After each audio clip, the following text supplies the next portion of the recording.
So I'm a bit of a minimalist. You know, I knew that I was going to come out here for a few months, and I knew that I had to be incredibly discerning about what I packed. So I just want to show you the size of my case and what I actually fitted in there. And I wanted to show you. Some people are going to go, oh my God, I don't know how you did that. And other people are going to think it's really cool, but I just thought it might be interesting for you to see. Right, so I just want to show you exactly what I've got in my case here. I've got a case that is only really this big, and I managed to get it down to 19 kilos. So what I have, I packed a sleeping bag, and I got a sleeping bag, a really nice sleeping bag that compacts down really small, but you're supposed to sort of leave it open and compact. And I thought that if I left it open, that would add some nice padding to my sleeping bag, and then I just sort of lock it in this compartment. So essentially my sleeping bag took up about a third of my suitcase, and then I have a tent, and this is my tent, which weighs about 500 grams, which is about a pound in weight. My roll mat. And this is a ground sheet for my tent, essentials, and this is actually my towel, and that, it weighs something ridiculous, like probably 90 grams, and it folds down to nothing. And then I got a water filter. I paid £23 in UK currency for this. It's by a company called Soya.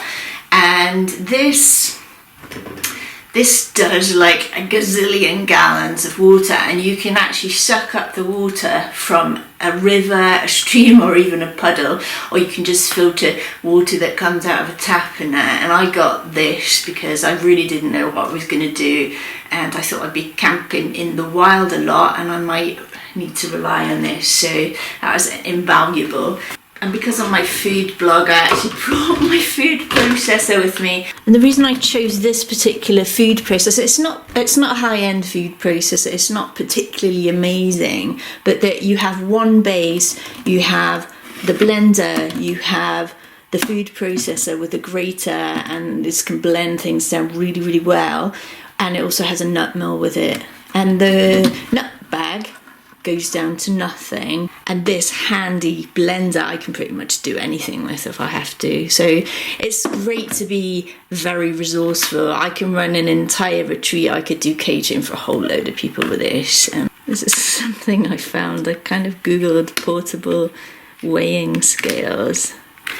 It clips down to next to nothing. Now, I wouldn't have brought these if I wasn't a foodie, but because I'm running a website and I do keep developing recipes wherever I go, I actually felt like these were essential items. So I have to fit all my camping kit, all my essential kitchen kit, and I did bring some chocolate making ingredients as well, and all my clothes into this suitcase and my hand carry. And my clothing basically all fits on this rail, so I really don't have many things with me. I have a few spare tops, a few spare vests, a couple of pairs of trousers and shorts, and sarongs. I find sarongs incredibly handy. They have a multitude of uses, so I have a couple of those with me. So these are my shoes. These are my hiking shoes, and I got a really comfortable pair of hiking shoes so that I can wear them for travelling as well. And also I like to bring some flip-flops with me, and I chose to bring some really comfortable flip-flops. And I also bought these barefoot shoes that fold down to next to nothing, but are pretty rubbish on an island like La Palma because there's rocks everywhere, volcanic sharp rocks. So I opted to wear these pretty much all of the time when I was hiking. Back in the UK or in other countries, it'd be wonderful to get back into my barefoot shoes again.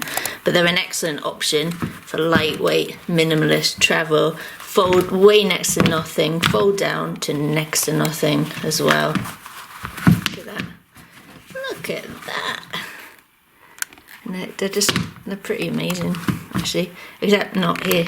So I've brought this hat. It's a really special hat to me because I actually got that from my son. So it's gorgeous cotton and perfect for this climate. And also I brought some gloves, needed a couple of times here, but very lightweight. And my sunglasses, which I've worn a lot.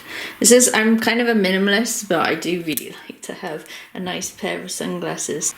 And then I decided to bring my laptop, an essential item for running my blog. It's quite a few years old now and it's seen a lot of miles, a lot of wear and tear, but it's still treating me really well. It kind of weighs a bit and it's a bit of a pain to lug around, but it's just one of those essentials. And yes, because I'm a food blogger, I also brought this camera that I'm filming with, and I brought my camera for taking food photography photos with, and I have a spare lens for that. And that goes in this bag, which will then go into my hand carry because I don't trust this in hold because it's very fragile. And also, which goes in my suitcase as well, I have this backpack for my hiking, my day hiking and stuff like that. So I've had to be incredibly discerning about what I've brought with me, and I have had to acquire a few more items because I'm actually switching mode and I'm going into retreat mode. I'm going to run a retreat shortly for 7 days. It's a hiking retreat. It's also a conscious kitchen kind of retreat, so we're going to make some conscious cuisine together. We're going to make that with the equipment that I have, and I have had to acquire other things just to make that happen.